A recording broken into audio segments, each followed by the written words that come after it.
I think feminism blew up in everybody's space because men naturally want to lead, men naturally want to provide, men naturally want to be protectors, and they've been stripping all of that from men.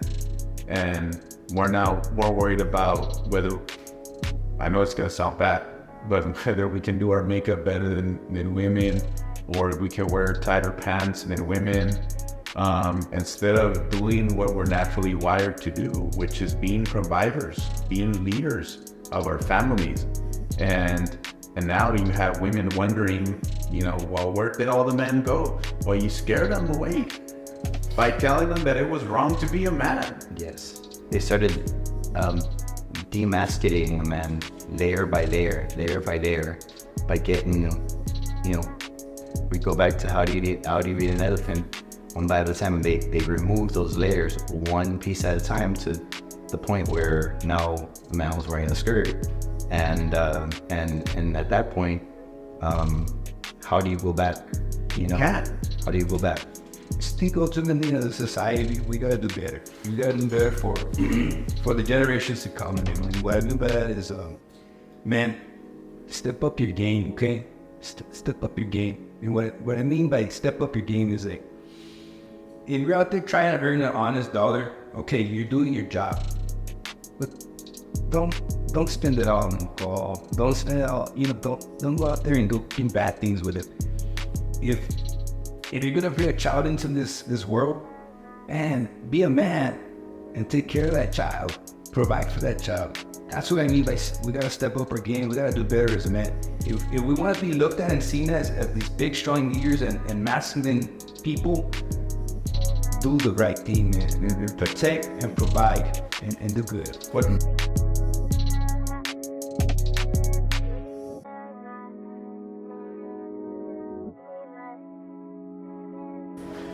What's going on, everybody? Welcome to another episode of Brothers Front, Another Mother, where we talk about the trials and tribulations in everyday entrepreneurship.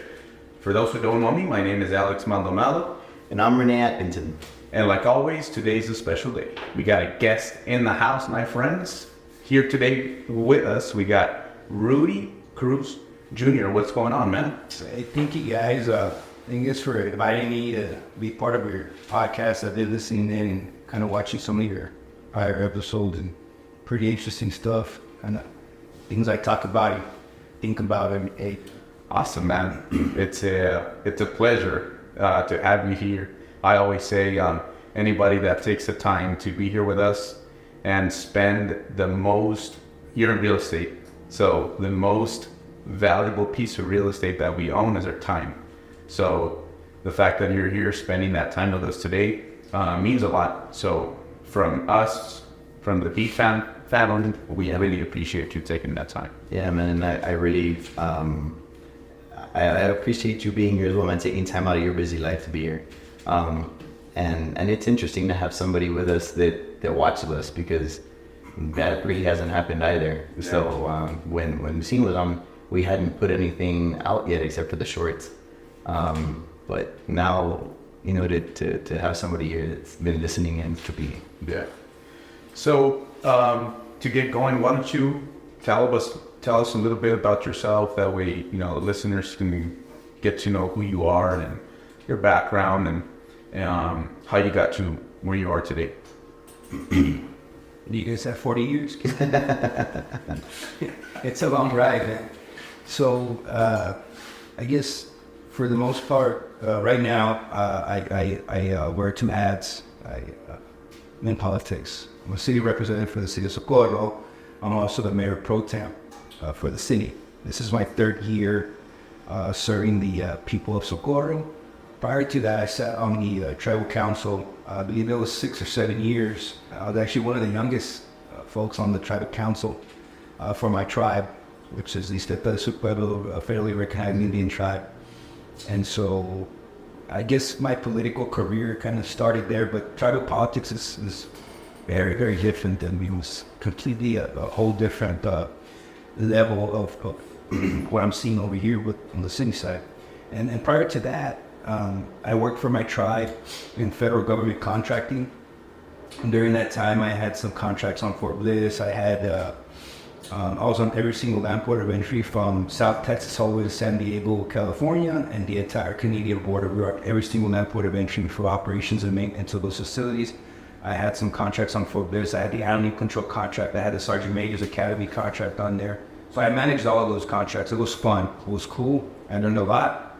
I learned a lot about the do's and don'ts.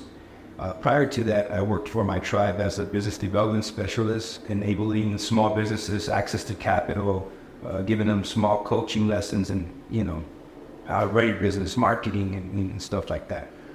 And prior to that, I worked for my father. My father was an entrepreneur. He had his own business. Right? Him and mom owned their own business. So I worked a little bit for my dad. And before that, I worked for the Texas Department of Criminal Justice in prison. I don't know that. Okay. A lot of people don't know that. Wow. So yeah, I was a correctional officer for some time, and I was both inside and outside, and worked outside. Sometimes you were on horseback. It was just fun. Pulled them out to work and stuff like that. And it was fun. This conversation is going to be deeper and better than I thought it was going to be, because there's a lot of things you said that I didn't know about him. So yeah. What was that question you asked right before we got started? How did you get into politics from going from, now that I know, going from being is it detention officer? Or? Yeah, detention officer, correction officer. Correction. No, I'm getting messing with you. So if you guys notice, when I was talking about myself and all the different careers that I've fallen into, I could never find myself, and I struggled with that. I remember when I was a youngster, I wanted to get into law enforcement. And then kind of around middle school, I fell in love with, I've always been in love with music.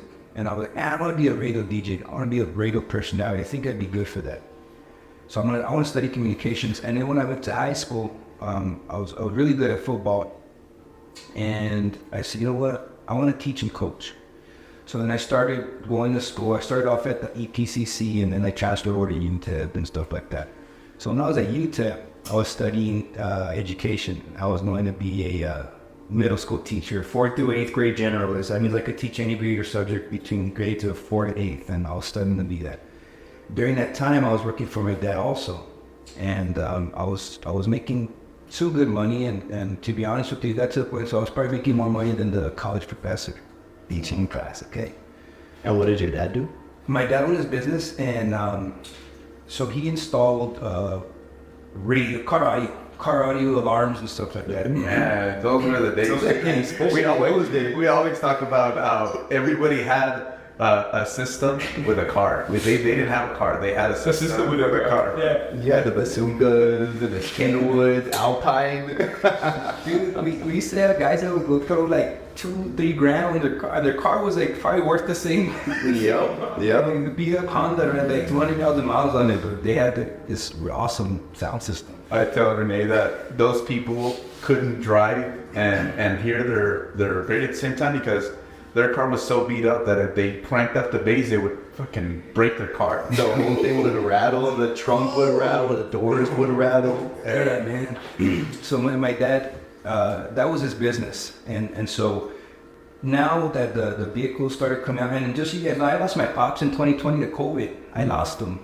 But he was my mentor. He was my guide, and he was hard on me. And now I realize why. And I have cousins my age that don't even know how to change a tire, but being too bad for that. Yeah, that's sad. Yeah, it's a harsh reality, but that's how I started my career, and I did everything backwards in life. Just so you all know, I dropped out of college because I wanted to chase the dollar, and that didn't work for me because my dad taught me how to be a good businessman and how to make money, but he never taught me about everything that goes up comes down. Eventually coming down. Yeah, exactly. So when I said I did everything backwards, I met my wife. We had a child, and I was like, I need a job that's going to provide for my family and also healthcare benefits. And how old were you at the time? Man, I was like 22 years old. Okay. 22. Gotcha. And I had a baby on the way, and got my wife that I have to provide for. So then that's when I decided to join the Texas Department of Criminal Justice, which provided food on the table and healthcare benefits for all of us. And that's how I began my career in law enforcement, man. How long were you there? I was there for almost 5 years for the state, and then I noticed that, when you work in the prison, you change, man. You change. Every time I came back to visit my family, my son looked different, and things were just different. And then I had my second child, and I said, you know what, this isn't for me anymore. I'm done. I worked in Fort Stockton, Texas. I started my career in Amarillo. That was tough. And the family was here and you were over there? And I was living there. Yeah, that's just cool. Yeah, that's tough. It's tough. So I did it for close to 5 years, and I said, it's enough. I came back. I started working for my dad again. Mm-hmm. I told my dad, the cars are coming out with sound systems already, alarms and all that stuff. Like, we're just a luxury now. Yeah. We got to do something different. He's like, well, what do you want to do? So I got on a contract with the state of Texas installing what's called the Outsuck. You might see them, or you might have some friends that have to blow into that machine before they can get their car started, right? DWI and the other at that. So we got that contract. And we got a few government contracts, like with ICE and stuff like that. Nice. I remember installing lights and radios and stuff in vehicles. Like these like ice cream vans, man, with plates from Chihuahua. Yeah. And I'm like, this is it's an ICE vehicle. These are all undercover vehicles that you guys are working on. That was an awesome contract. And you're talking about a mom and pop shop down the road from here, okay, that was installing these. Which one is this? It's right next to the tire shop. That was my dad's. Right here? Yeah. No. Yeah. That place was around for a long time. A long time, and like that. Wow. Because my dad was consistent with it. He had all the dealerships, from the west side all the way down here calling us, and we're doing work from. Used car would come in, the dealership would like take out all of the upgrades that are not factory, because when I sell this car, people are going to want me to replace it, and I can't. So that's what we would do. Wow. And then after that, my trial hired me as a business development specialist, and I took that, and then an opportunity came up for government contracting as the GM. I remember, I want to tell you a story. There was this gentleman who no longer with the company, but when he brought me in, he sat me there, and he's like, I'm going to start you off at $60K. And I said, nah, you're going to pay me $88K the way you're paying everybody else.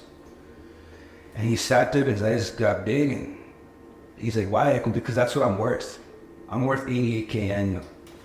And he says, all right, here's sign here. Where did you learn that? Man, I'm a hustler there. I'm a hustler. Nowadays, if we're not making $100K and up every year, we're not making it. So, and that's you're barely making it at that point. Yeah. Over 100,000. Yeah. So, and at the same time, while I was doing that, I was also on the tribal council. Okay, we don't get paid to be on tribal council. You don't get paid. You're serving your people there. Mm-hmm. Okay. I wanted to be on tribal council because I remember when I was there, my dad was also a tribal councilman. Okay. And I just admired that. My dad was actually on the tribal council that opened up Speaking Rock. Wow. And I remember the stories he used to tell me. When did Speaking Rock open up? We opened up in the 90s. Okay. Yeah, back in the day, like in the early. So he was part of that? He was part of that. Okay.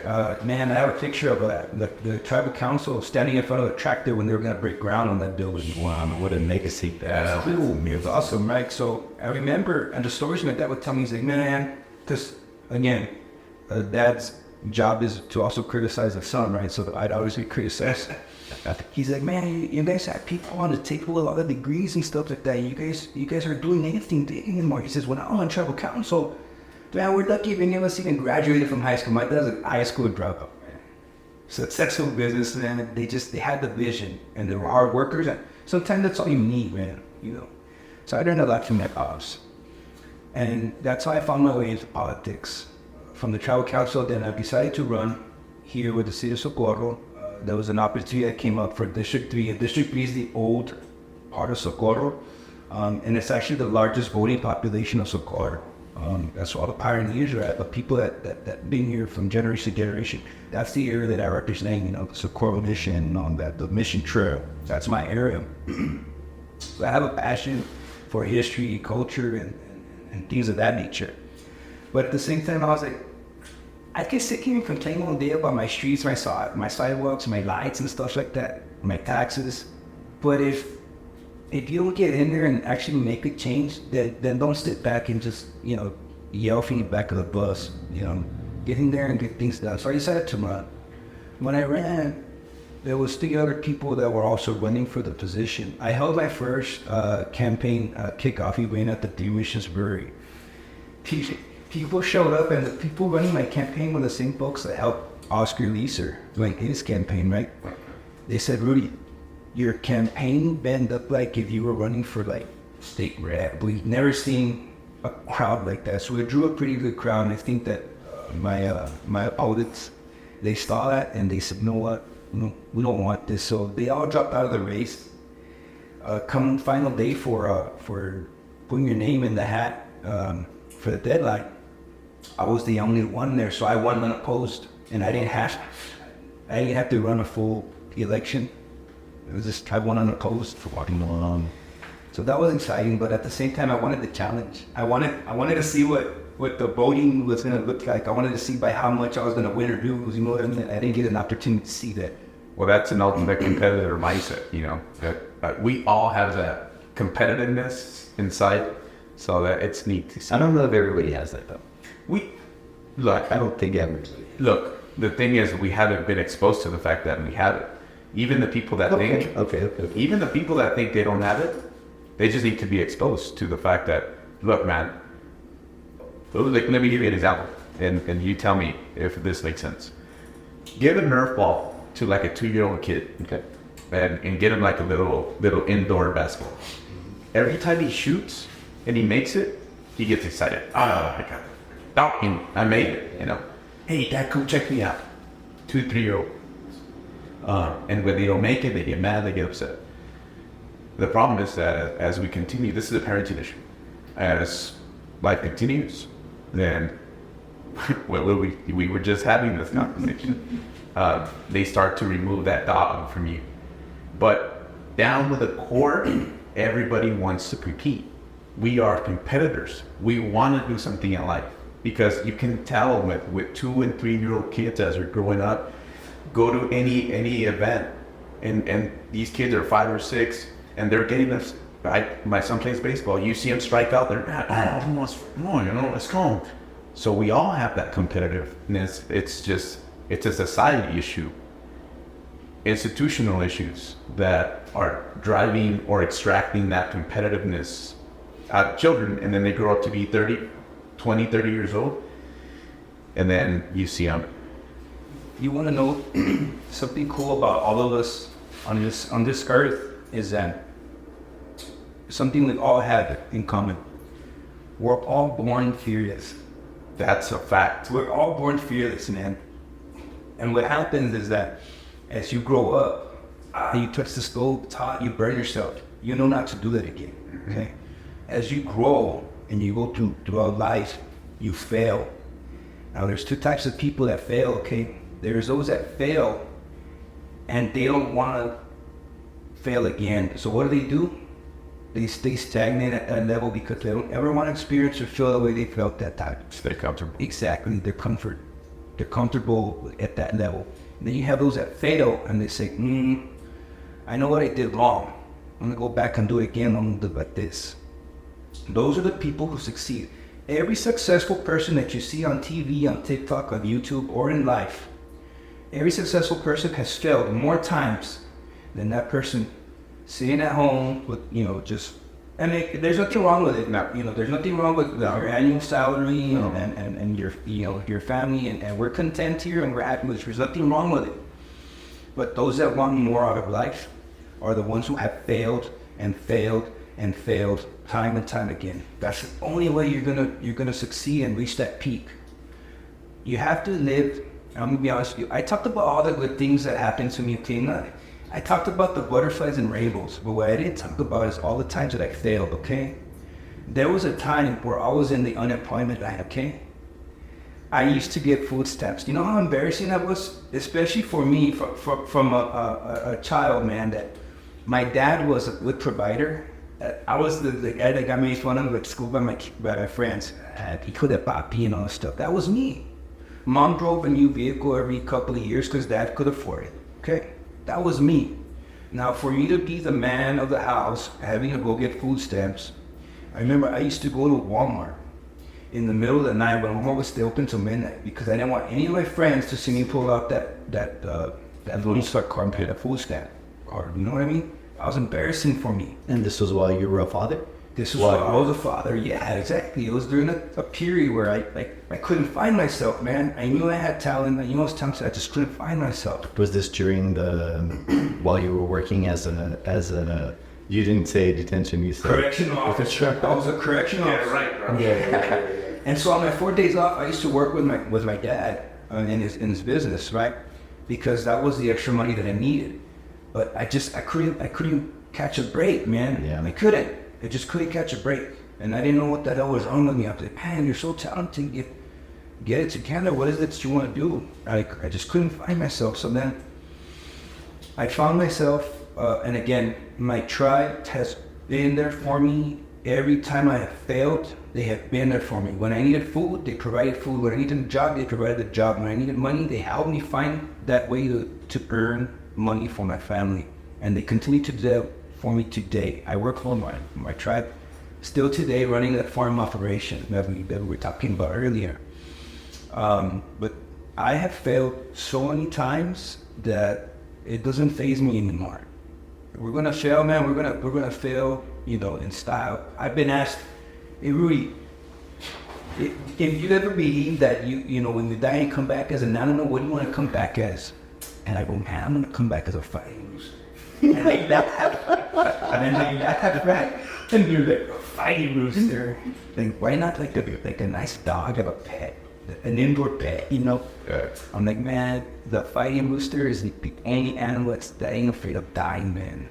They strap knives to his leg. Like he goes out there and he knows that he's gonna die in his life, but he don't care. Even if they don't strap them, and that's what a lot of people don't understand about these animals. They grow. You don't have to put anything, and they will fight until they kill the dead. It's their nature. My dad says, roosters have this mentality that there can only be one. If there's two roosters, it doesn't matter what you do, they are always gonna fight. It doesn't matter if you tell them not to, they're not gonna listen, they're gonna freaking fight. You can push one to the side, he's gonna find a way to fight the other rooster. There can only be one. So yeah, there's a fight in a man. Shouldn't have known it. Yeah, it's part of that. I got a question for you. So, you mentioned you're a city rep.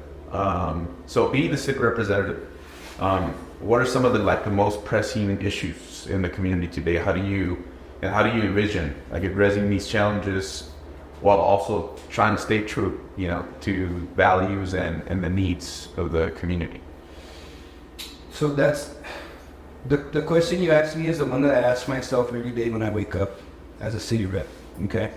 There's so many issues, and I wish that I had this magic wand that I can wave and boom, everything's fixed. Okay, I wish every street had a sidewalk. I wish all of our streets were well lit. I wish that all of our parks were better and didn't need the maintenance that they need. I wish that our infrastructure was better. I wish that everybody had access to septic. Do you know that there's people in our community that still don't have access to basic utility needs like septic and gas and stuff like that? That still exists in our community. And I'm gonna tell you that these projects haven't been able to come to flourish because they haven't gotten the attention that they need. Okay, I need for Socorro to step up and hold their representatives, including me, accountable. When I took this seat in office, I took an oath to, one, be fiscally responsible with your tax dollars, and number two, represent you well, not only here in the city. That's why people ask me, what are you doing over there with the county? What are you doing over there with the state? What are you doing in Washington? What? I go, because I need those relationships at every single level of government, local, state, and federal. Why? Because I need to bring those resources back to my community. It's never been done. The first thing that I wanted to do when I came into office was change the perception of Socorro. Okay, we all know how Socorro used to be back then. Socorro. How long has this been that you've been in office now? This is my third year. Okay. Yeah, this is my third year. But some of the changes that I feel that are very important that need to happen and need to happen is our road infrastructure. Our streets are bad. Our streets are not well lit. And you know what? Sometimes there's lights everywhere, but you know what? They're out. They're gone. You wanna know why? It's because nobody's taking the time to go out there. There's a number on every light pole. If you call Pastor Electric and you say, hey, this light pole's out, they'll come on down and fix it. Wow. But again, a lot of our people don't know these things. It's just simple stuff like we need to police our community. You know what I mean? For them, we need to go out there and need to be out. There was a time where I used to walk outside as a youngster, and like everyone, there was kids on their bike, there was kids playing in the street, there was COVID kids acting, you know? You don't see that anymore. And people ask me, how do you know Socorro's safe? And if I'm gonna let you in on a little secret. You wanna know the community's safe? Drive down the street or just walk down the street. If you could hear the kids playing outside and running in the streets, that's when you know it's a safe community. That's when you know it's safe. Yeah. But we're using that. I couldn't agree more, man. I couldn't agree more. That's something that, how we have so many conversations, Alex and I, about things like that, where this is a thing of the past. And when the light could come on, that was an indicator to run home. You'd be out there on the big wheel, those big wheel bikes with the freaking brake on the side, and you'd be playing football. Sprained ankles were a thing. Jamming your fingers was a thing. Knowing that the sidewalk, the curb, was out of bounds. Yeah. You know, if you play football and you step on and up, you're out. You know, argument. Yeah. It was from mailbox to mailbox. There you go. You know, We use the trash cans. I'm a little younger. Yeah, so we use the trash cans, especially when it was trash day. Yeah. I got the trash. I don't know if I'm gonna name that. It's Enzo baby. But you know, man, that could be more true, brother. And I have to say that I'm blessed, where I'm in a position where I encourage that, man, for my kids, and it takes that community that you're talking about. You don't need to even be comfortable enough to let them go out there, and in my neighborhood, I'm trying to create that again, you know. And as a matter of fact, my kids will be out there playing, and you know, we live on a corner, so I'm out there. I'm making sure that there isn't a car that's hauling ass and turning that corner there. Well, my kids are out there on their bikes. They're out there on their little scooters, and I'm out there going passive with them. But I want to bring that back because I think that was a really special time where we remember those as special times for us, you know. And if something so simple can be so special, then why not put it back into our communities, man, where you freaking put down our phone. You can't throw a football now when you got the phone in your hand. You know, you can't catch a football if you have your phone in your hand. And that damn phone, man, it really has a lot of us, including our families and the relationship with their children. It has those purple. And I want to say, man, it's an observation of mine out here in the San Andy and Socorro area. And that's why I asked how long you've been doing it, because I actually, without knowing you, or what was going on, but I've noticed a lot of things change in this area, and something had to have changed recently so that there could be so much change. And I have a feeling that a lot of it is because of you, man. So good on you. Just so everyone's aware, when you place an item on the table, it doesn't matter if my vote's a yes, I still need, you know, 2 other yeses. Yeah. And so I need, but again. So it's only 3 of you, right? No. So on Socorro City Council, we have a city council, city manager, type of council and government. So Socorro used to be a town. In 1986, it became a city. We work similar to the city of El Paso. You have your mayor, and then you have in Socorro, you have 4 districts, and then you have an at-large So there's 5 voting members on that table. Your mayor's a tiebreaker only if it requires like an ordinance change or maybe like a rezoning, and it's like 2-2. Then your mayor's your tiebreaker. That's how that works. But I mean, other than that, it takes somebody that actually cares about their community, because my problems are your problems. Yeah. And your problems are my problems. Now, if I'm in a position to, to represent you well, and what I mean by representing you well is that if you come to me with a concern, so this is one thing my dad taught me. When you're in these leadership roles and you're representing people, and the day that it bothers you, that somebody comes to you with a concern or a complaint, and it bothers you, that's the day that you no longer deserve to be in that leadership role. Because your job is to listen to people's complaints and take it and do something with it. Don't blow them off, man. If you got a city cell phone, answer your phone, man.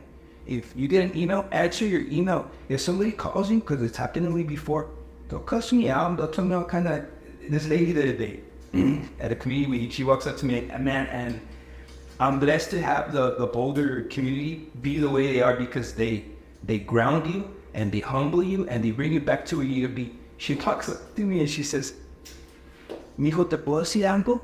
I go, "Yeah, what's up?" "Al principio me caías mal." And I started asking. And I said, "Oh, señora, thank you for being honest, brutally honest." She says, "Pero ya no." You want to know why? Because I listened. That's why we have one mouth and 2 ears, bro. Shut your mouth and open your ears and listen. Mm-hmm. I listened to the lady. She had some concerns. Guess what? She doesn't even live in my district. But I'll tell you what. I handed off her concerns to that district representative. He says, "Rudy, I'll take care of it. Thank you." I could have said, "Hey, you know what, man? You're not taking care of your people." Which isn't true. What's that going to do? Exactly. What is it going to do? It's not going to fix anything. I have a resident of Socorro who's from my community, from my city, although I don't directly represent her area. I have to take her concern to the right people, and that's exactly what I did. If all governmental entities would work that way, man, we'd be in a better world, Communication is key. Communication is key, man. Exactly.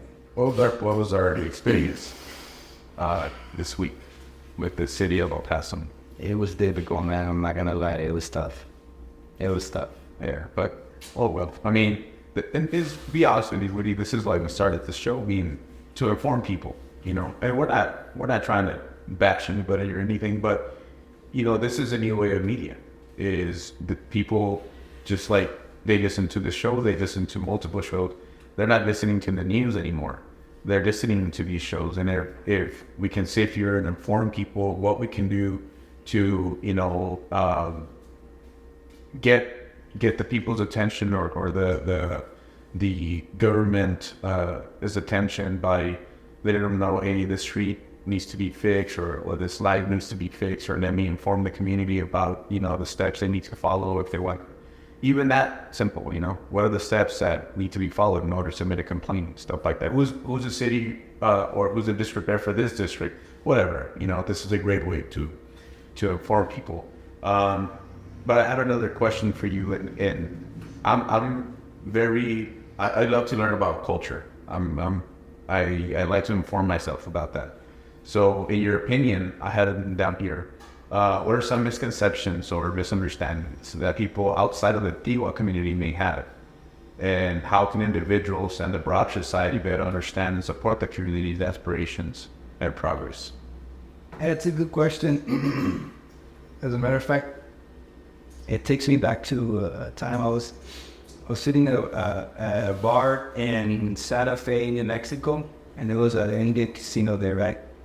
And this one guy comes over here, he sits next to me, and he says, "Hey, are you an Indian?" And I looked at him and I said, "It depends." And he said, the guy was drunk already, but he was cool, right? Things cool. And then said, "Indian with a dot or with a feather?"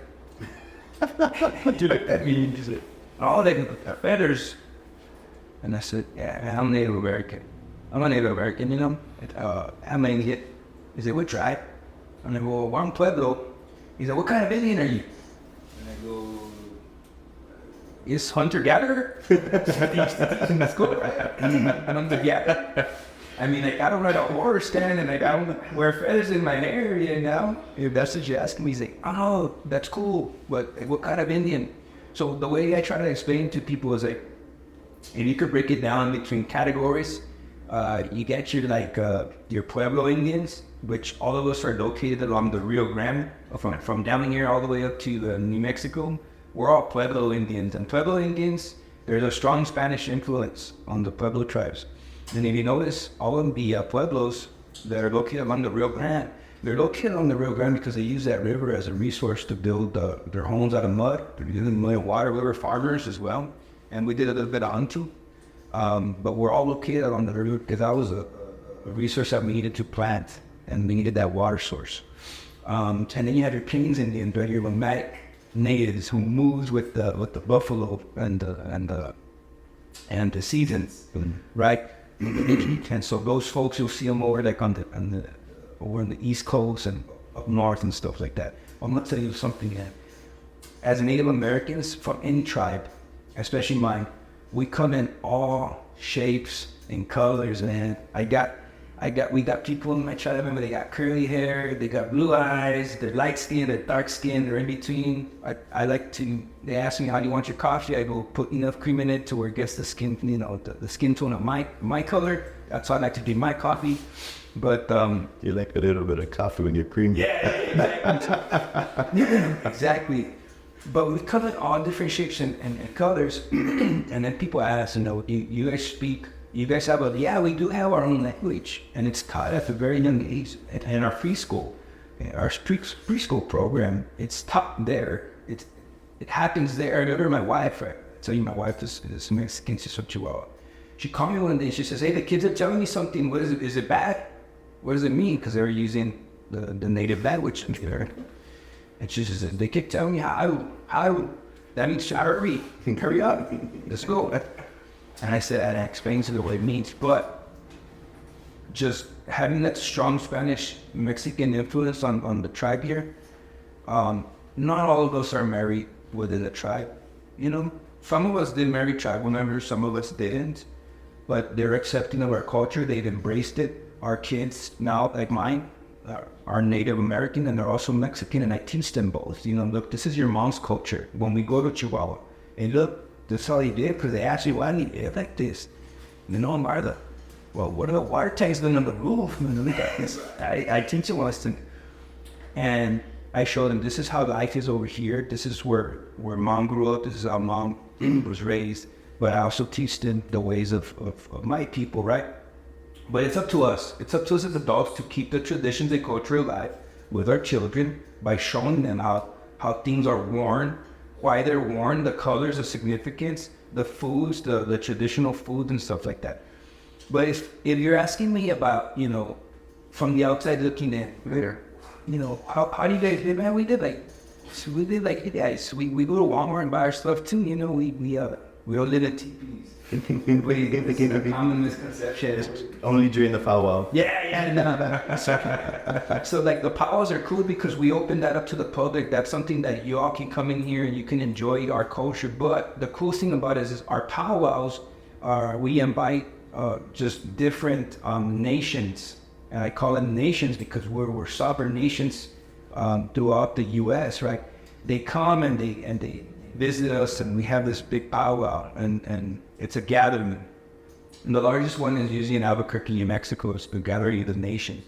You have people from Canada, Alaska, Hawaii, and just throughout the entire United States and different parts of the world. Okay, it's the gathering of the nations. The blood that runs through our veins are from the first peoples, man, of this earth, the indigenous blood that we have, But I want to say that at some point, if you're from this area, well, you got some indigenous blood. You're from some type of tribe, in Mexico or back in the day. If you're this color, Aztecs or some you're up in the first ones, man. You're from one of the first ones, so be proud of that. Yeah. A lot of people kind of take it for granted. Be proud. And remember, people pay to get this skin color when they go to the ethnic salon. Well, be proud of where you're from and be proud of them a lot. Now, you said something that I don't know anything about. So you said that the kids go to school and they learn this language. So they don't go to public school. Yeah, so here's the sad part, right? Is you guys know about the boarding schools, right? Back in the day, there was boarding schools. Mm-hmm. They took all the indigenous children, man. They chopped off their hair. They told them you can't speak the language anymore. You're gonna speak English. You're gonna dress this way. There's photos of it, right? It's sad. There was folks from our tribe. I don't know how many years ago. The last gentleman who did go to school in a boarding school, he passed already. But he was part of that. He experienced the boarding schools. Did you actually interact with him or no? No, unfortunately, I didn't. That's the sad part. But the, colonization, right? This is how you gotta act. This is how you gotta wear your hair, stuff like that. So this is the sad part. We only have a preschool right now on the reservation, and once they excel, our students, and they move up and the grade levels, they have to enter the public school system. The cool thing is that we do have a liaison that works both with the school districts, from the tribe and the school district. So there's a liaison, and they teach them the do's and don'ts, just kind of cultural appropriations, what's appropriate, what isn't, right? But my two sons, they had long hair, and they chopped it off, and I asked them why, especially my youngest, why? Because they made fun of me, Dad. During COVID, young boys, they don't have real masculine features yet, but, they had to wear the masks. They'd be walking down the aisle, and it's like, Mija, over here. And they're like, man, I'm not a girl, I'm a boy. Yeah. Those are the experiences that make them do the things that they do. So they're like, I want to cut my hair off. So what do? They cut their hair off. And it is what it is, I'm not going to force my boys to wear their hair long. But nowadays things have changed, and we have a good strong hold on that. But yeah, they go to the public school system, but the school districts have been very accepting now, and they've been very cool when it comes to that, like the boys with their long hair and stuff like that, being able to wear their feathers on their tassel, when they graduate, or their sashes being presented to them by tribal council up on stage. That's cool, man. That's cool. They've allowed us to come in here, and they respect that. That's what's awesome. I want to hold in a little bit more on that, because do you guys, you see that more now in society, where men have long hair, but is that like a disrespect to you guys, or what is it about the long hair? What's disrespectful to me is if you don't brush it, man. Man, if you're gonna wear a beard and long hair, man, take care of it. No, it's not disrespectful at all, man. It's actually cool, because they want to be like us, right? I'm not saying they want to mimic us or anything, but they're embracing our culture by doing that. Those men that want to have long hair, or it's just a cool style. A lot of rockers, they rock the long hair and stuff like that. But does that have a meaning? Does it have a meaning? Yeah, it does, man. Actually, our hair holds a lot of power. And that's the whole significance of it. I know when I was young, I had long hair, then I chopped it off, and then when I worked for the government, I can't have long hair. I couldn't work in the prison with long hair. Yeah, it's a safety nature. Exactly. Yeah. So, but for us, yeah, it's power that keeps us grounded. All the bad and good experiences are in your system, and your systems do your right thing is the drug testing, man. Where do they put it? In your hair, man. Exactly. Everything is in your hair. So, at the same time, during, when you mourn the passing of a loved one, sometimes it's good to move on. The only way we can move on is to cut our hair and start over and start a new chapter in life. I know when my pops passed, one of my cousins was real close to him. He took some scissors, when he actually handed them to me. And we chopped off his hair, and he left a nice braid in my dad's casket there, so that he could start over again, It's a new chapter. Yeah. Yeah. But yeah, long hair is very significant to that. And when you braid it, it's mind, body, spirit, it's the significance of that. That's powerful. Bro, I love all this stuff, man. I'm big into all these cultures and what it is about a certain culture and why they do what they do. For me, man, I can go on a long time with this. Even with seeing like retroviewers and stuff like that. Man, I love that stuff because there's history there, man. Somebody was doing something to create whatever it is you're looking at. And I take my kids and we'll go hike around to see if we can see certain things because, like I said, man, there's so much you can in an arrowhead, you know, like finding an arrowhead. What? Even it's just a piece of it. Like there was somebody that was putting in time to go in and be that hunter-gatherer and come back, and we haven't been sure. I'm not sure if you might maybe be able to shine a light on this. I heard some time ago that the reason why you sometimes find arrowheads in a certain area is because there was a belief that if they went out and they hunted, but they didn't kill anything, then they'd come back, they'd remove that arrow because it was, you know, it had bad luck or something, and they would make a new one, and then they would food it up. By any chance, do you know something like that? So depending on the tribe or the culture or the belief, right? That may be true. Maybe the belief was this arrowhead didn't work for me. Yeah. And so that's why I didn't get killed. Yeah. It's not gonna work for me in the future, so I just leave it there. Yeah. Or it could have been that, you know, maybe a battle took place in that area. Maybe animals were killed in that place and they just happened to stay there. But one thing that I do tell everybody, right, is like, if you ever do come across those types of like artifacts, leave it there. Because it's like walking into a cemetery and taking somebody's headstone or flowers off their grave. To us, you know, that's you don't do that. It's disrespectful. Mm-hmm. But this, like, it's bad medicine. But go out there, appreciate it, you know, hold it with your hands, and then put it back, leave it there, because that's where it belongs. You know what I mean? That's where we're of the earth. Yeah. What do you need? That's cool. That's good enough to. Yeah. Man, very cool, man. Cool. So you're an entrepreneur. What exactly do you do for the tribe now? We were talking a little bit about it, and you do a little bit of farming, or a lot of farming, as a matter of fact. What does it do with the tribe? Yeah, so it's a new enterprise that the tribe got one, and they've invested quite a bit of money in it. And so we own 78,000 acres in Valentine, Texas. It's 2 hours from here, off of Highway 90. And at one point, it was part of the King Ranch. So you actually go in there, you see like the King Ranch emblem and like the wrought iron gates and stuff like that. But we decided to keep it because it was cool, right? It's history. Yeah. And then we just kind of threw our stamp on there right next to it.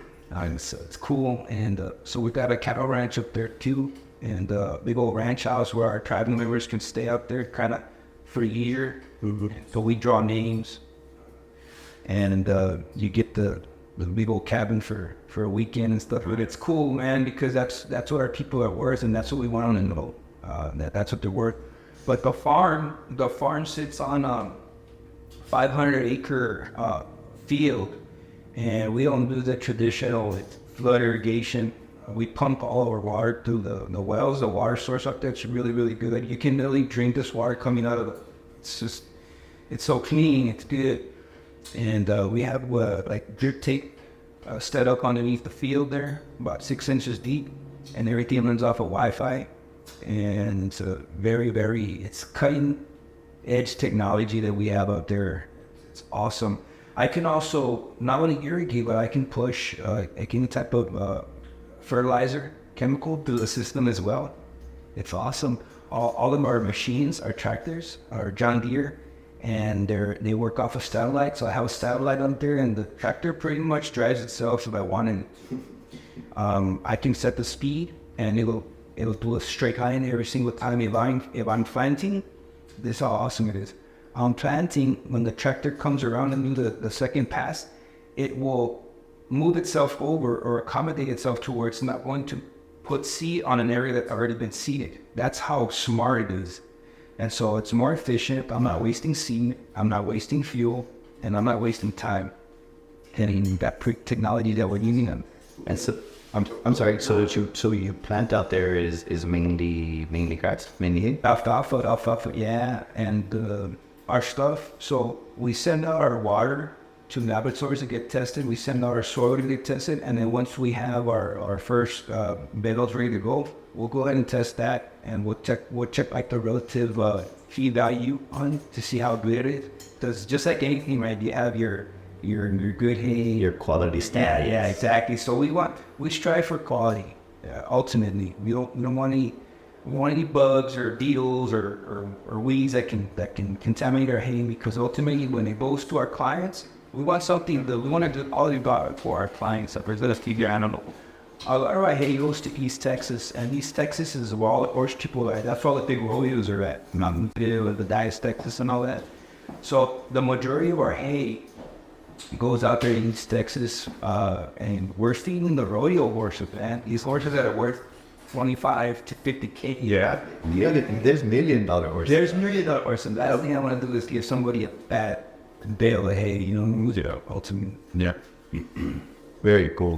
That is very, very cool. As we start coming to an end, there's a few questions that I want to ask that are simple, but can take us on some good conversation. So, for example, what is your definition of success?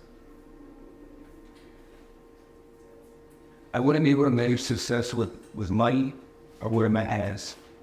I measure success with what the man gives and what he puts out into the universe and into this world. And what I mean by that is, if you wake up every morning with the will and the energy to go out there and do something good, and do something good for you, your family, and other people, and just being nice, man, just being nice. It's so easy to be nice. To me, that's a successful person. Somebody who's a provider for their family, somebody who's a protector, and this can go for both man and woman. Doesn't matter. You're talking about being, you know, a male or female. If you're a man or a woman, you wake up every morning with purpose, and because we all have purpose, right? And that's why I struggled so much finding what's my purpose. What is it that I want to do in life? If you wake up every morning with purpose, to me, that's being successful. I agree. Yeah, man. Yeah, because mostly everybody wants to measure success on money. Yeah, monetary value. Monetary. I also don't want to send this misconception that money's bad. Money's not bad. No, okay, money's not bad. Money's not bad. I want the things. I want the cars. I want the house. I want the watches. I like all that stuff. But you can't make that be the only thing that gets you up in the morning. You know, men were, in my opinion, wired to serve. Yeah, we purpose-driven. We are purpose-driven. And that's my biggest fear. And I always tell my wife this. I never want to lose purpose. The moment a man loses purpose, it's at that point it becomes death by 1,000 paper cuts. You know, things start to happen. Before you know it, you're a bum sitting on the couch. You can't find yourself. And I mean, some people go the extreme as to even committing suicide because they lose purpose. So it's very important that we send that message to the young generation. Yes, especially with social media. How many people do you have on social media, you know, rejecting this idea that success is living in Dubai, remotely working from a laptop, and, you know, buying the girls, buying the watches, buying the cars. That's not true, and that's fake. It's me. And I tell my kids this every day. Matter of fact, like 2 years ago, my youngest, right? Dad, if you see one of my friend's dad's truck, and I said, no, you gotta see it. Cool. I saw it. Big old diesel truck, lifted. I invested a good 20K in it easy. Mm-hmm. I said, son, where do they live? He showed me where they lived. They lived in a mobile home. I said, son, the truck is worth more than the house they're living in. Yes. That's not the way it is, son. No. Son, I want you to understand this lesson I'm going to give you right now. I lived like nobody else wanted to live in order to be able to live like nobody else can live. What does that mean? That for 10 years, son, I lived in a little house, 2-bedroom house, with no HVAC unit. I had swamp. I suffered, man.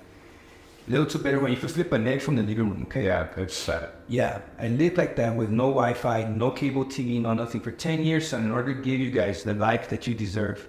But because I decided to live like nobody wanted to, in order to live like nobody can live. That's what I think, G. That's how. Yeah, that's smart. And it's important that we were talking earlier about how important men are in a child's life, whether it's a male or female. Yes, I believe there's different treatment, but men, what's the saying? They say women turn babies into boys, and turn boys into men. And I was looking at the stats the other day. I think 20 years ago, only 4% of babies were being born into single mother or single parent homes. You know what the rate is today? 40%. 40% of babies are being born into single parent homes. And what does that attribute to, though? What's the study behind that? Like, what are the reasons? There's a lot. Yeah, I mean, where do you start? Yeah, I think it's big, and we were talking about this over lunch the other day. I think feminism blew up in everybody's space because men naturally want to lead, men naturally want to provide, men naturally want to be protectors, and they've been stripping all that from men, and we're now more worried about whether, I know it's going to sound bad, but whether we can do our makeup better than women, or we can wear tighter pants than women, instead of doing what we're naturally wired to do, which is being providers, being leaders of our families. And now you have women wondering, well, where did all the men go? Well, you scared them away by telling them that it was wrong to be a man. Yes.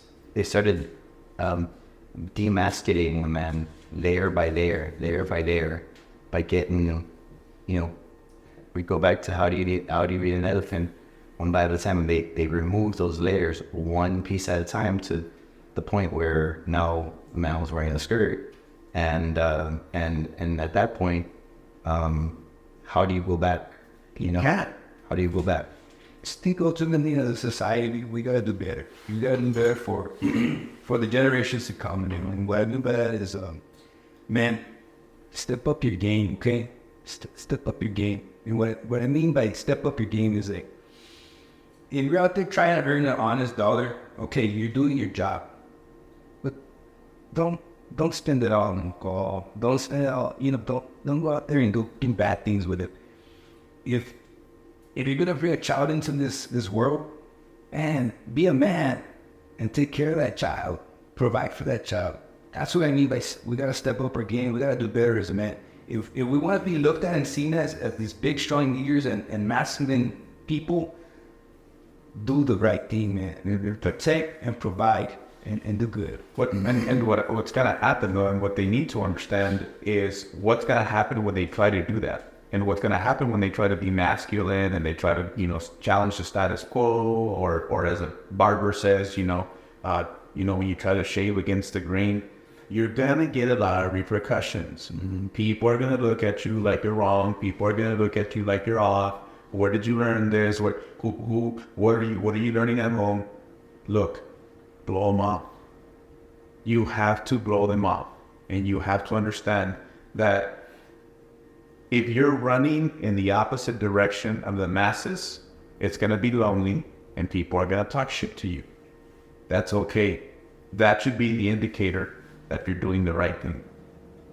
If you run in the other direction where you find yourself lonely, no, this is where I need to be. If you want to be looked at as that masculine man, as that leader, as that provider. If not, run with everybody else. And everybody wants to see the rainbow, but we don't want the rain, man. No, they don't want the rain that comes with it. Or deal with the mud. Yeah, you like that. It's gotta be. Everybody prays for rain, but they don't want to deal with the mud. Yeah. It's gotta be muddy as fuck, that. But you know what? It'll help out a lot. I think if I want to put some of this responsibility on a lot of people out there, right? if we're all like-minded men, and those that are listening to the podcast are like-minded men, if we all just put our part, I think it'll help. Where I'm going with that is, some time ago I was a youth counselor for some of the schools here locally, and these were the troubled youth that didn't have the direction, that they needed. And so I would sit in class with them. I would do homework with them. A lot of times I didn't even know the freaking homework they were doing, and it took both of us, and somebody else to help us with it. But you have a call buddy. Yeah, I'd call a friend. Phone a friend. Yeah, so I would sit in class with them. I'd learn it with them a lot of times. Right? They gave me the opportunity to learn it all over again. And then I would take them out, and we would go bowling. We would go do just community service somewhere, and what I'm getting at is that we need to influence these kids, man. When they're just influenced by the TikTok, by the Instagram, and they don't have, like many households, right? You just mentioned 40%. That's a lot, man. If you're taking 7 billion people, and 40% of that, 40% of 7 billion people, it's a huge number. I'm not a mathematician. And so these kids, man, yes, fortunately they have one or the other, right, in the household, and sometimes none, and they're being raised by a grandmother or uncle or aunt. But what I'm getting at is that as men, so I'm gonna say it in this example, where they have their mother but they don't have a father. If we all, man, would just do a little bit more as the men that we are that are listening to this podcast, and try to be that role model or that influence for that friend that your son has or your daughter has, or be that if you're at a baseball team, but you notice that young man doesn't have his father, and his mother's always there, trying to be a little positive influence on that kid, But if we all just did a little bit more of that, man, I was blessed years ago. I was at church, and I was very involved, and this one lady came up to me and she said, "Excuse me," she said, "Can you, do you mind?" There was a lot more conversation, but she said, "Can you be a role model for my niece or my nephew?" I'm sorry, or my nephew. And I said, "Yeah, sure." So I started talking to him and sitting him down and spending time with him and going and doing things and inviting him. If my family was going to go somewhere, I'd invite him along. And long story short, years later, man, this young man, he didn't have that father, and he decided that he was okay with it as well. The long story short, I helped him. I was someone who he could call. He is a great athlete. And as a matter of fact, he played football and track. He ran track. We went to state together with what's his name from the Green Bay Packers, the running back from Aaron Jones.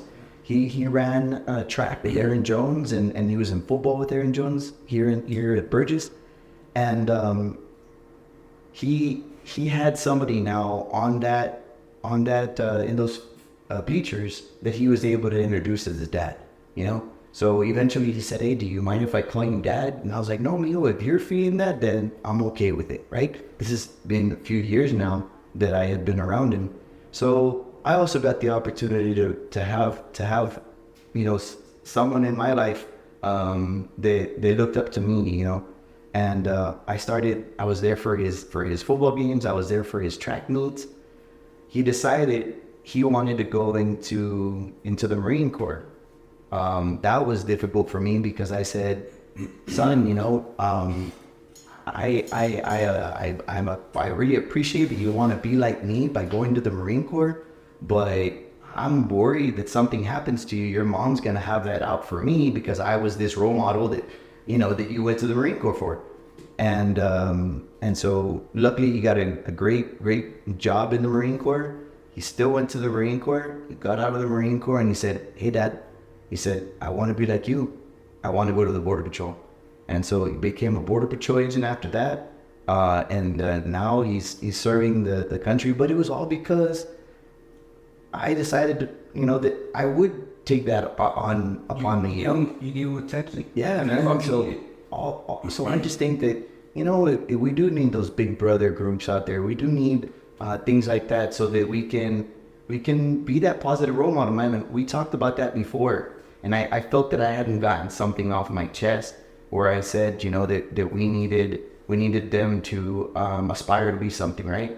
And then I went back and I talked, they need that role model. But yes, they do need to want to do it, but if they don't have the example of something, they don't have that person who plants a seed, then it's less likely that they're gonna even decide to focus on someone that can be a better role model, because the norm is what they know. So if we then plant that seed by being a good role model, by being a good role model, or by just talking to them, introducing yourself, stuff like that, then it already tells them, hey, you know what, man, this guy's really cool. Man, my buddy has his dad, and it's really neat. Hey, Mom, do you mind if I go? Hey, sir, can I go with you guys? Hey, sir, can I go to the store with you? Go camping with you? Do all these things? Or, hey, sir, is it okay if I maybe also join that baseball team or basketball team? Since you guys are already going, and you say, yeah, sure, Mimo, come on. Like, we as men also have to do our part, not just sit back and complain about Mampus. We need better role models. We need them to have a better direction. Yeah, but we got to do our part to give them that better direction. If not, they don't have it, man. They're kids, and that's why we're okay with, at least, we've talked about, we're okay with kids making mistakes, because I, as an entrepreneur, Brett, have and still continue to freaking make mistakes on a daily. And there's nothing wrong with making mistakes. You just mentioned it earlier as well. There's nothing wrong with making mistakes. And so we need these kids to understand it, man. And we need to be that positive role model. They're kids. They don't understand what they want to do in freaking life, man. But we got to be able to put that little stick next to the tree and freaking tie it up so that tree can start going straight. But if we don't freaking do it, the tree doesn't know otherwise, man. It's going to continue to go the same direction. So we as men need to freaking do our part, man, to freaking help these kids out, not just complain about it, Maybe you need to do, because we don't have unity either. Because it wouldn't matter if you, me, and let's say Rudy are advocating for all the stuff, if then you have men on the other side who are not. Thing is, we're so far divided.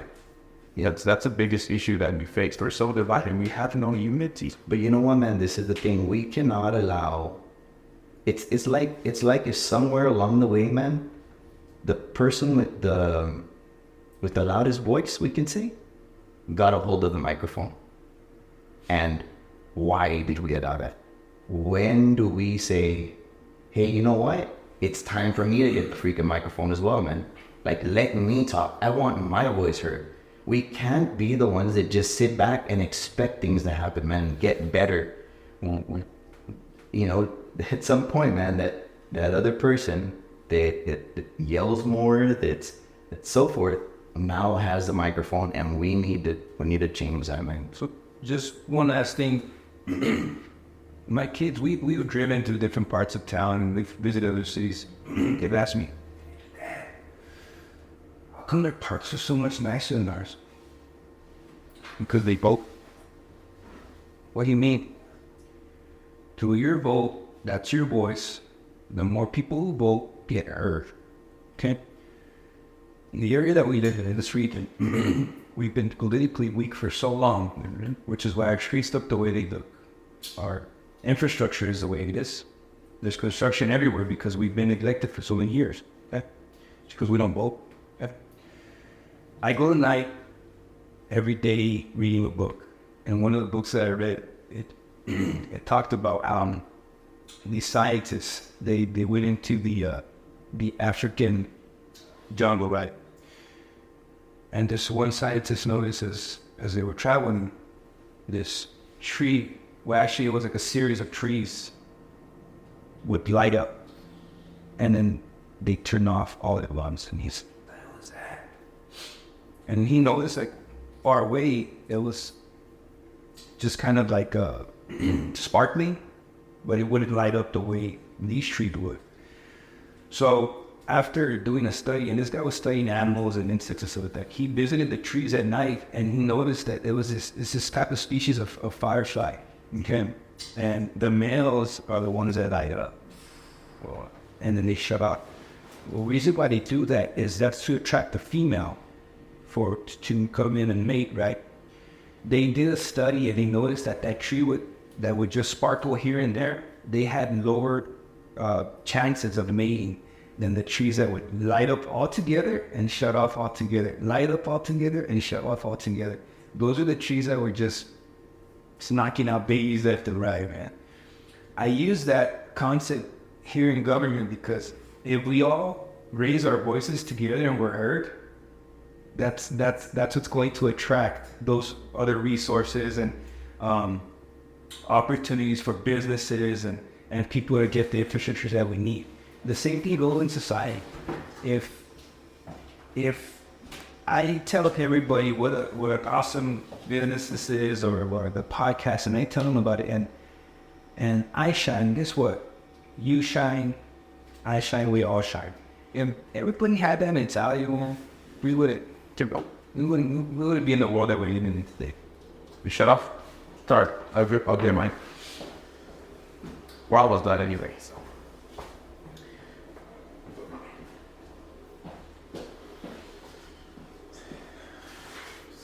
Well, I think that one's good. Yeah, no, they had to stop. Yeah. Sorry.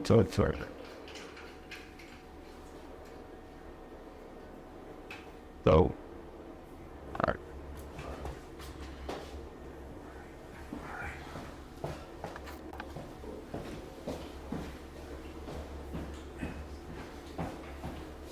all right. Yeah, so unity, and that was a great analogy, man, that we used on the fire. And that was really cool. And it's informative. And it is like if we all unite, we could do more. And we always talk about doing a thing, and I figured this would be a great way to bring the show home, because we're always talking about, you said, if people go vote, well, they're always talking about, yeah, man, we know what that, or I'm going to change tomorrow.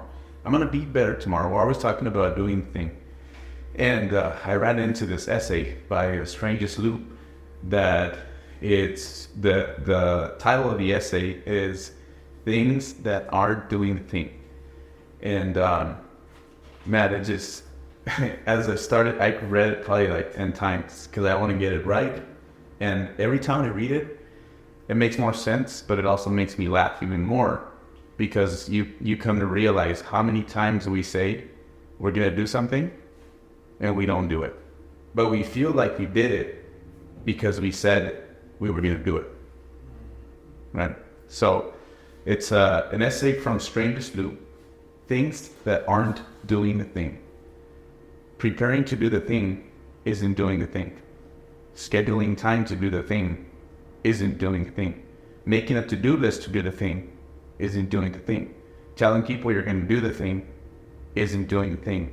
Messaging a friend who may or may not be doing the thing isn't doing the thing. Writing a banger tweet about how you're going to do the thing isn't doing the thing. Hating on yourself for not doing the thing isn't doing the thing. Hating on the obstacle in the way of doing the thing isn't doing the thing. Fantasizing about all the admiration you will receive once you do the thing isn't doing the thing. Reading about how to do the thing isn't doing the thing. Reading about how other people did the thing isn't doing the thing. Reading this essay isn't doing the thing. The only thing that is doing the thing is doing the thing. Damn. that needs to be like a shirt.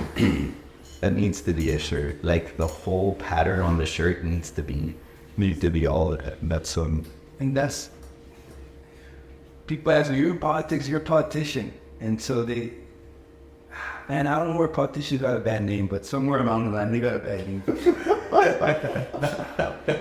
Look, man, I make $10,000 a year being your city rep. Okay? In the city of El Paso, they're making way more than that. Commissioners are making more than that. Congressmen are making them up. Okay? But in the day, it is what it is. I chose to be here. I chose to be your person, your representative, so you're at. That was me. It's on YouTube. It's public. I was told, you keep backing me even, but the words will never leave my mind because I was told in that room in front of many people and everyone that watched the city council meeting, and they said, he hasn't shown me he has what it takes to move his district forward, and I want to challenge him. Those were the exact words that were used against him. So in the short 3 years as being a city rep for Socorro, I now hold the seat for the city at the MPO, which is the largest board in the entire county of El Paso at the MPO. I hold that seat. I'm the chairperson of the Mission Trail Alliance. Okay. I also got the city a seat at the Rio Grande Council of Governments because we never had one. You had everybody there from all around El Paso, but not Socorro. We're the second largest municipality in the entire county. Why would we have a seat? Why wouldn't we have a seat? I fought for it. They went back, they amended their articles of incorporation, and now we have a seat there. Out of 57, I believe, agenda items. No, 52. 52 agenda items. I believe 50 of those have passed, and I brought to Socorro. Fortunately, I can only bring to my district right now. But also to exit that round, I could do so much, but I brought resources and services that are good for the entire community. Without having to dig into our pocket score, okay? But talking about doing the things, right? I show this the exact same way. I plan it out, but it doesn't become like, I can't check it off my list until it's done. And sometimes I don't sleep at night. I wake up at 2, 3 in the morning because I have these ideas, and if I don't write them down, I'm gonna forget them. And I'm just thinking and thinking and thinking, and I live with this like anxiety. Look at my fingers, man. I chew my fingers off just thinking about how I'm going to accomplish something like this, and I've learned to control it a little bit better. But at the end of the day, we gotta realize that don't try to take it on by yourself, because I don't know what the saying is in Spanish. That right there. It's so true, man. Go and try and pick up, a whole bunch of leaves, and they're all gonna fall through your arms. Okay? I've learned that, and it's so true. But I've accomplished so much because of the backing and support that I had. Again, being a politician, being a city rep, does not mean that you know everything. It doesn't give you the right to believe that you know everything. I have sat and had conversations with gentlemen of our community and women of our community, and they've given me these ideas to bring to the table. And without them, I have not been able to accomplish the things that I've done. I noticed that when I really came on board, there was a lot of infighting on the table. And I saw this, and I'm like, man, let me do this. Yeah. So I placed an item on the agenda, and the item on the agenda was to invite students of the community at Algreda was to come in and lead us in the pledge. You want to know why? Because I noticed that when there was a minor or a child in that room, the adults started acting like adults, man. So I disarmed everybody, and there was no more fighting on the table because we were not going to fight in front of those kids, okay? And that was my way of disarming everybody. Instead of saying, hey, man, act right. Yeah.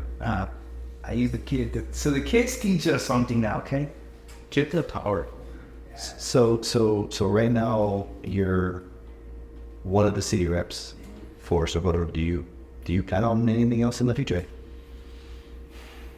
I do. I don't foresee me staying staying here for long, but I had to get my foot in the door of city politics and this type of government because I worked for my tribal government for so long, but we operate very differently. I do have plans. I don't call it moving up, okay? Because whether you're a leader at this level or a leader at that level, it doesn't mean that you're moving up. It just means that you've taken on greater responsibility. That's all about You know what I mean? But I definitely see myself in another seat later on in the future. I don't know what that is, but I definitely do.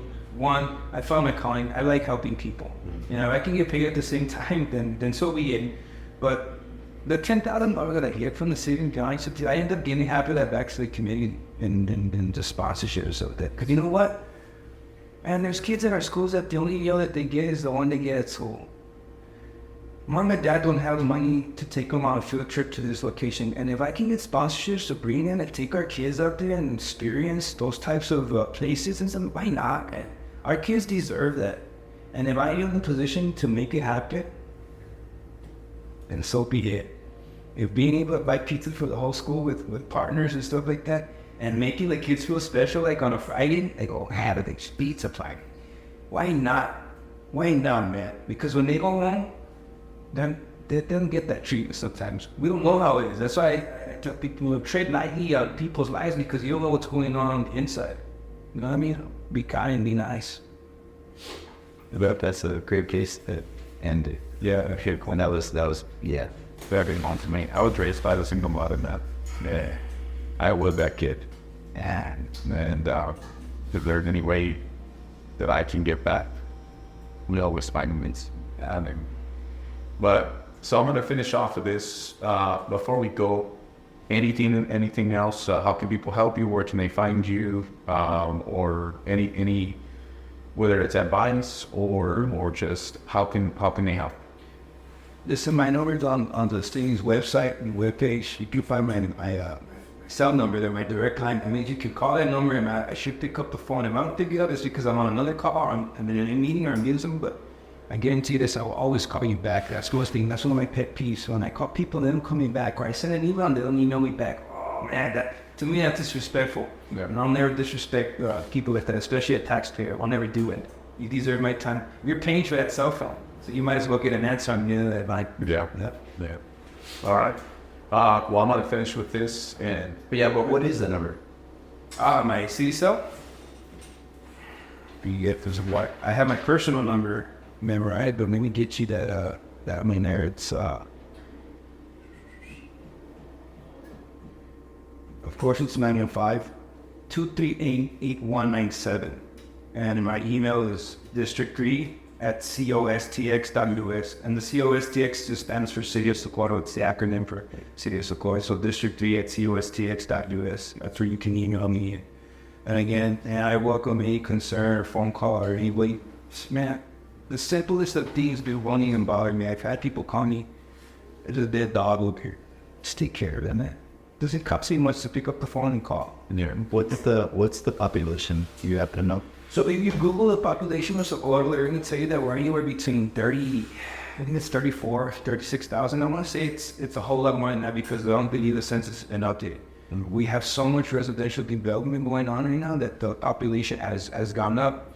Also, we have a lot of folks that come over from the other side and they attend our schools and stuff like that. So that's the population we're serving. You know what I mean? I want to ask questions. If you're receiving services here, or you're living in here during the time that you're living in my city, it's my duty and obligation to get you the help that you need. And I mean, not coming directly from the city, but that's why, again, it's good and it's important to have those resources that I can reach out. Hey, I got an elderly folk, I got a veteran here that needs a raft to enter the line. Can you help build it? How can we do it? Yeah, we can. There's money here. Bring it. Let's bring it to Socorro. Okay. Well, if you ever need any help on the veteran side, I know a lot of veterans in town. I was one of the peer mentors for the Wooded Warrior Project, and I've dealt with a lot of people. And if I don't know, then I can maybe get you the resources that can maybe go and build that ramp for that veteran from a veteran or service organization, rather than it coming out, from the city, from the taxes, from the people. We need. So so if you need anything from me, let me know. Thank you. Well, Rudy, it was an honor, man. It was a pleasure having you here. We're gonna do everything in our power to get some reach. Let people know what changes need to happen and where we need to go as a community. In order to unite and come together. So we really appreciate you coming out and taking the time to spend some time here with. No, thank you, guys, because I'm very humbled, and this is cool because I don't often get invited like this, because I'll be up front about it, man. People are like, they look at you and they're like, I can't approach that guy because of his appearance, and if I'm not in a suit and tie, I'm wearing boots and jeans because that's my work, right? But it's because this is what I was taught, and I want everybody to know that I don't dress for the job that I have. I dress for the job that I want, and I need people to understand that. And I'm not this mean guy or anything like that. I know maybe my face may see something else, or I might be intimidating to some, but man, I'm down to earth. Sometimes I'm out there at the farm with the guys, and we're heating up our burrito tamales on some rocks, man. And it is what it is. But I'm down to earth, and it doesn't bother me. You can call me, and not everybody's gonna love you.